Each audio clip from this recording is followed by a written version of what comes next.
hand digging a Christmas tree. And we don't really dig a lot of Christmas trees out, but we do dig many of them every year. And the reason why people like to have us dig Christmas trees for them is that they can plant a tree after Christmas, so the tree is not cut and then they don't feel like they wasted a tree.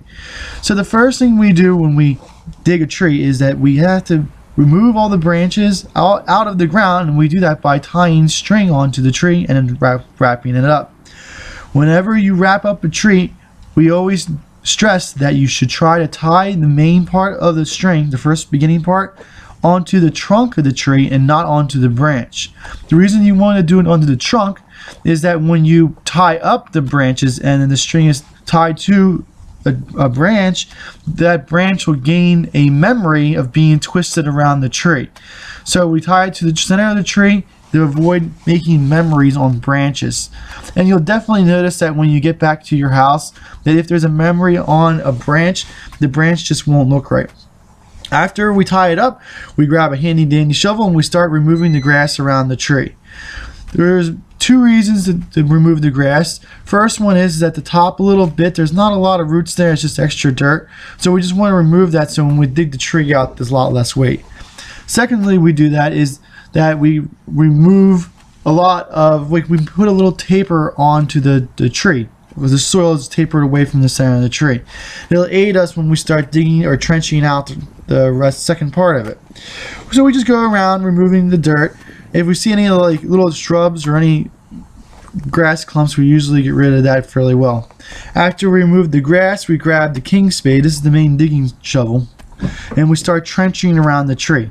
It may seem like a lot of work, and a lot of people do like to shortcut it, but the reason we like to trench around the tree is so that when we eventually pop the tree out of the ground using the shovel, you're not prying against the side of the tree ball, you're prying from the bottom up. And the reason that's important is that if you pry from the side, the soil tends to crumble and break. When you pry from the bottom, the ball usually comes out in one piece. If the ball breaks, then a lot of the roots and the small root hairs break off of the tree, and it makes it much less viable of a plant once you try to plant it in the ground. Everybody does the digging a little bit different. And when I was little, I was taught many different ways of doing it from different crews that we'd hired to go and hand dig trees. The one way I like to do it is I like the one day that we had a bunch of Irish guys come in. They were hand digging trees for my dad, and they taught me this style. But everywhere you go and everybody you talk to has a little bit different style of digging trees. So I always call this the Irishman's digging style because that's who I learned it from. When we dig out the tree, we always start a little bit bigger of a ball than what you need. Then you work taking extra soil around until you get to the right size tree ball. Once it's about the right size tree ball, we start making another taper, making the tree ball from where the top of the ball is down to where the base is, a little bit of taper going inward, and that helps keep the ball a little bit more together as well. I like to do that too, is that also when we dig it out of the ground and we wrap it, the string that we put on it usually holds a little bit better, it makes it a little bit tighter. When we have people go dig trees with machines, they always have a taper to it as well, so it makes it more uniform when you go to the nursery to buy the tree out. Every now and then you'll find a root that sticks out that's just a little bit bigger than you want to cut with the shovel. Do try to use pruners to cut those so you make a nice clean cut with it. If you have a real sharp shovel, you can go through it, but too big of a root, you never get a really nice cut on it. So do have some sort of ways of pruning large roots so that you don't make major injuries that don't heal over time. So as we get closer to getting the tree ball to the final form, we do a little bit of tiny little cuts downward, and we make a nice little groove down the base as deep as we're going to trench out. The reason for that is that we like to use the shovel to try to dig underneath the tree ball, and the better the angle you get on it and the more uniform the angle you get on it going around the tree, you get a nicer, rounder, better looking bottom, and that makes it easier for when you tie the string onto the tree. Now it was really cold out this day. I think it was like 20 degrees, and the shovel I had was sitting outside, so it was freezing, so my hands got a little bit cold, so I got to warm up my hands a little bit. After I warm up my hands, I start with the initial digging underneath the tree. And this is the only time where I like to really use my feet to push pressure down on it. One key thing that I learned is that when you dig the tree out and you're digging down, you don't like to pry on your first initial digging with your feet, because if you pry, then the ball starts to break apart a little bit. So after you go all the way around it, then you can pry it and break it out of the ground. We grabbed a little piece of burlap. It was really cold that day. Even the burlap was frozen together, so it took some time to get that spread out. And I made a little mistake here, and you'll see I'll correct it. I am right-handed, so when I go pick up the tree, I want to have the burlap on the other side of the tree so that I can use my right hand to pick up with most of the weight.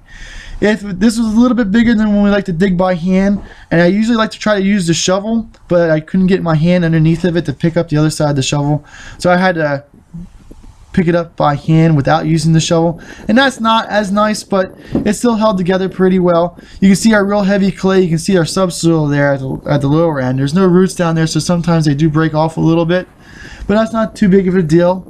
In our area, every area you dig a tree out of, the root systems are a little bit different, and that has to do with how much air, how deep the roots can go to get air, if it's too wet down there. But we're in Pennsylvania and we have a fairly heavy clay, so a lot of our roots are up in the upper layers of the soil, not too many down in the lower layers. You can see kind of where those white roots sticking out that I cut, and most of that's up on the upper edge.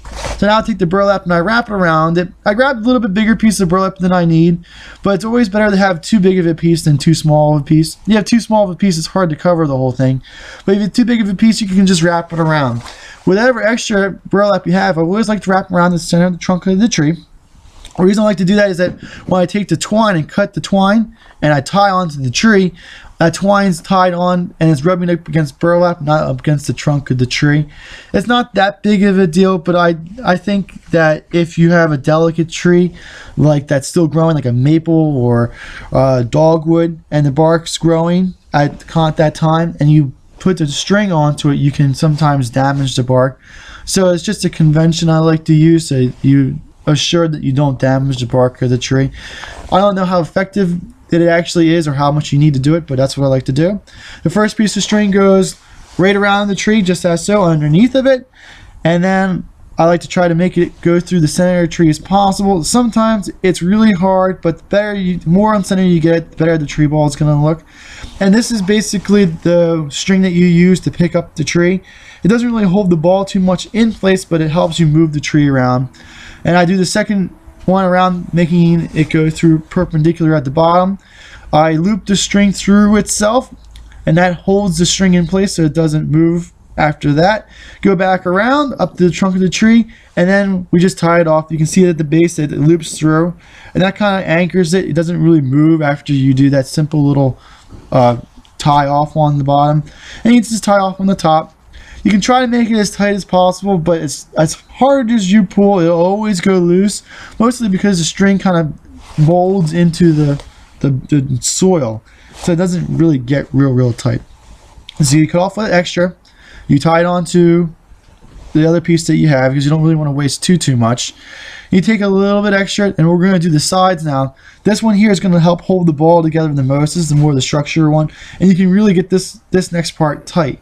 And what you do is you just pick some place on the side, and you tie it onto the side of the twine, where there's other twine that you put around to help hold it to pick up the tree with. And you just go around the sides with it, and every time you go around, you meet a string, you loop it through, and that'll help keep the string in the same spot.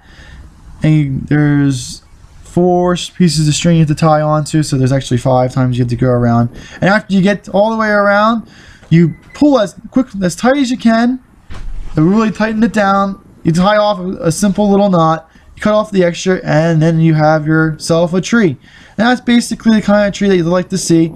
Every place you go does it a little bit different, but that's how I do it. Thank you. This video is brought to you by Highland Hill Farm. We grow and sell screening and buffering trees for privacy and sound barriers.